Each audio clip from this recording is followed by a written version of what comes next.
اللہ کے محبوب نے اشارے سے فرما دیا کہ ہاں چلی جاؤ۔ فرماتی ہیں کہ جب میں وہاں پہنچی تو میری والدہ نے دروازہ کھولا۔ میں نے دیکھا کہ میری والدہ کی آنکھیں رو رو کر سرخ ہو چکی ہیں، پریشان چہرے کے ساتھ کھڑی ہے۔ میں نے پوچھا امی کیا ہوا؟ والدہ خاموش ہے، آنکھوں سے آنسو ٹپکنا شروع ہو گئے۔ میں نے پوچھا امی میرے ابو کدھر ہے؟ انہوں نے اشارہ کر دیا۔ میں نے دیکھا کہ چرپائی پر بیٹھے اللہ کا قرآن پڑھ رہے ہیں، ایک ایک آیت پر آنکھوں سے آنسو ٹپ ٹپ گرتے ہیں، اللہ کے حضور میں دعائیں مانگ رہے ہیں۔ فرماتی ہے کہ میں نے جب غم کا ماحول دیکھا تو میری طبیعت اور زیادہ پریشان ہو گئی۔ میں نے سوچا کہ میں کیا کروں؟ جن پر مجھے مان تھا، جو میری زندگی کے رکھوالے تھے، وہ بھی آج مجھ سے ناراض ہیں، ماں باپ بھی آج جدا ہے، میں آج کہاں جاؤں؟ دل میں خیال آیا کہ کیوں نہ ہو کہ میں اپنے پروردگار کی طرف متوجہ ہوں۔ اس لیے فرماتی ہیں کہ میں نے وضو کیا اور گھر کے ایک کونے کی طرف جانے لگی۔ ماں نے پوچھا عائشہ کدھر جا رہی ہو؟ ان کو ڈر لگ گیا تھا کہ بیٹی غمزدہ ہے، ایسا نہ ہو کہ بیٹی کوئی سنگین فیصلہ کر لے۔ فرماتی ہیں کہ اس وقت میں نے امی کو کہا امی میں اپنے رب کے حضور دعائیں کرنے جا رہی ہوں۔ حضرت عائشہ رضی اللہ عنہا فرماتی ہے کہ میں نے مصلی بچھایا اور سجدے میں سر رکھ کر دعائیں مانگنے شروع کی کہ اے مسکینوں کے پروردگار، اے فریادیوں کے فریاد سننے والے اللہ، اے مظلوموں کے پروردگار، اے کمزوروں کے سننے والے آقا، تیرے مقبول بندوں پر جب بھی کوئی ایسا وقت آیا اللہ تو نے ہی ان کی مدد کی۔ اللہ یوسف علیہ السلام پر بات بنی تو بھی آپ نے ان کو نیک ثابت کروایا۔ اللہ حضرت مریم رضی اللہ عنہا پر بات بنی تو بھی آپ نے ہی ان کی پاک دامنی کی گواہی دلوائی۔ اللہ آج تیرے محبوب کی حمیرہ تیرے دروازے پر حاضر ہے اور فریاد کرتی ہے کہ میرے بارے میں بھی اسی طرح کی باتیں کی جا رہی ہیں، پروردگار تو حمیرہ کی مدد فرما۔ میرے آقا نے بھی اس وقت میرے ساتھ بات کرنا چھوڑ دی۔ اللہ تیرے سوا کوئی ذات جو دکھی دلوں کو تسلی دے سکے، جو غم زدہ دلوں کو اطمینان دے سکے۔ رو رو کر دعائیں کر رہی ہیں، ادھر دعائیں مانگی جا رہی ہیں اور ادھر آقا نے مسجد نبوی میں مجلس مشاورت قائم کی ہوئی ہے۔ حضرت ابو بکر رضی اللہ عنہ تو گھر میں تھے، باقی صحابہ جمع تھے۔ محدثین نے اس کا عظیم منظر لکھا۔ فرماتے ہیں کہ نبی اکرم صلی اللہ علیہ وسلم بھی غمزدہ بیٹھے تھے، صحابہ کرام کے چہرے پر اداسی تھی۔ انہوں نے اپنے محبوب کا چہرہ غمزدہ دیکھا، جس کی وجہ سے ان کی طبیعت بھی عجیب بن چکی تھی۔ لہٰذا جب کچھ صحابہ کرام سسکیاں لے کر رو رہے تھے، نبی اکرم صلی اللہ علیہ وسلم نے اپنے یاروں سے پوچھا اس معاملے میں تم کیا مشورہ دیتے ہو؟ سب سے پہلے حضرت عمر رضی اللہ عنہ سے پوچھا عمر تم اس مسئلے میں کیا کہتے ہو؟ حضرت عمر رضی اللہ عنہ نے آگے بڑھ کر کہا اے اللہ کے نبی، اللہ تعالیٰ نے آپ کو عزت اور شرافت بخشی، آپ کے بدن پر کسی گندی مکھی کو بیٹھنے کی اجازت نہیں دی۔ جب اللہ تعالیٰ نے آپ کو اتنا پاکیزہ بنایا ہے کہ اس پر ایک گندی مکھی کو بیٹھنے کی اجازت نہیں، تو آپ کی جیون ساتھی ایسی کیسے ہو سکتی ہے جس کے اندر گناہوں کی گندگی ہو؟ اس لیے مجھے تو یہ چیز ٹھیک نظر نہیں آتی۔ نبی اکرم صلی اللہ علیہ وسلم نے حضرت عثمان رضی اللہ عنہ سے پوچھا عثمان تم بتاؤ کیا معاملہ ہو سکتا ہے؟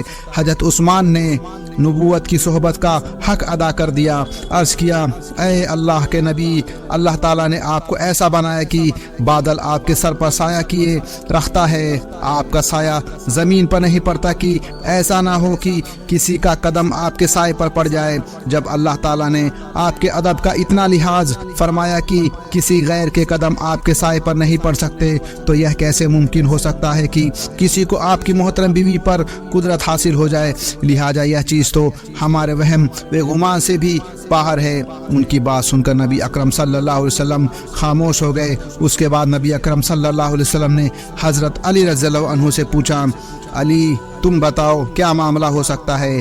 حضرت علی نے عرض کیا اے اللہ کے نبی، ایک بار آپ کے جوتے کے ساتھ گندگی لگی ہوئی تھی، آپ چاہتے تھے کہ پہن لے، مگر اللہ تعالیٰ نے جبرائیل علیہ السلام کو بھیجا تھا اور آپ کو اطلاع دے دی تھی کہ آپ کے جوتے کے ساتھ گندگی لگی ہوئی ہے۔ اب جوتے پر گندگی لگی ہوئی تھی تو آپ کو بتا دیا گیا تھا۔ اگر آپ کے گھر والے کے ساتھ کوئی ایسا معاملہ ہوتا تو آپ کو کیوں نہ بتا دیا جاتا؟ اس لیے یہ بات مجھے ٹھیک نظر نہیں آتی۔ نبی اکرم صلی اللہ علیہ وسلم پھر خاموش ہو گئے۔ آپ کی غمگینی کو دیکھ کر حضرت علی دوبارہ بولے اور کہنے لگے، اے اللہ کے نبی، اگر آپ کی طبیعت بہت زیادہ غمزدہ ہے تو آپ چاہے تو طلاق دے دیں۔ آپ کے لیے بیویوں کی کون سی کمی ہے؟ اللہ تعالیٰ آپ کو کوئی اور جیون ساتھی عطا فرما دیں گے۔ ان کی یہ بات سن کر حضرت عمر رضی اللہ عنہ تڑپے اور کھڑے ہو گئے۔ انہوں نے اس وقت نبی اکرم صلی اللہ علیہ وسلم سے پوچھا، اے اللہ کے نبی، آپ یہ ارشاد فرمائیے کہ یہ نکاح آپ نے اپنی مرضی سے کیا تھا یا آپ کو اشارے سے بتایا گیا تھا؟ یہ آپ کی پسند تھی یا کسی اور کی پسند تھی؟ نبی اکرم صلی اللہ علیہ وسلم نے انگلی سے اوپر کی طرف اشارہ کیا کہ یہ تو میرے رب کی طرف سے اشارہ تھا۔ حضرت عمر فرمانے لگے، اے اللہ کے نبی، اب آپ مجھے چھوڑ دیجئے اور ان منافقوں کو چھوڑ دیجئے۔ میری تلوار جانے اور منافقوں کی گردن جانے۔ وہ ایسی توہینی کی بات کیسے کر سکتے ہیں؟ رب کریم کی پسندیدہ کے بارے میں وہ ایسی باتیں کر رہے ہیں، یہ نہیں ہو سکتا۔ نبی اکرم صلی اللہ علیہ وسلم نے اس وقت حضرت عمر کو پیار کی نگاہوں سے دیکھ کر حضرت عمر کے غصے کو ٹھنڈا کیا، دل سے گویا کہہ رہے ہوں کہ عمر، اللہ تیرا نگہبان ہو، تو نے میرے غم کو ہلکا کر دیا۔ نبی اکرم صلی اللہ علیہ وسلم کی طبیعت کو اطمینان آ گیا۔ آپ اٹھے اور مجلس برخاست ہو گئی۔ آپ صلی اللہ علیہ وسلم حضرت ابو بکر رضی اللہ عنہ کے گھر کی طرف جاتے ہیں کہ میری حمیرہ کس حال میں ہے۔ دوستو، اس کا اگلا پارٹ 2 بہت جلد اپلوڈ کیا جائے گا۔ آپ کو یہ ویڈیو کیسی لگی کمنٹ میں ضرور بتائیں اور اسی طرح کی اسلامک ویڈیو کے لیے چینل کو سبسکرائب کریں۔ السلام علیکم ورحمۃ اللہ وبرکاتہ۔